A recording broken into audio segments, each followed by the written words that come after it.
প্ৰকৃততে মোৰ অৰ্ধাংগিনীয়ে কাণেৰে শুনি নাপায় আৰু আমাৰ কাহিনী আৰম্ভ হৈছিল 2021 বৰ্ষৰ অক্টোবৰ মাহৰ 19 তাৰিখে কাতি বিহুৰ দিনা আমি দুয়োৱে যিহেতু মহাভৈৰৱৰ আশীৰ্বাদত আমাৰ কাহিনী প্ৰেমৰ নগৰী এই তেজপুৰতে এইখন বিশ্ববিদ্যালয়তে আৰম্ভ হৈছিল গতিকে আমাৰ এটা আশা আছিল যে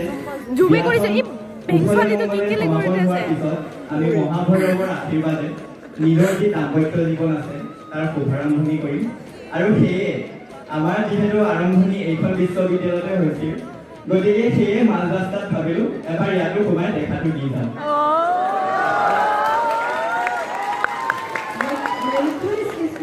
Actually, you said that she cannot hear. Yeah. So we propose her in her language. Let us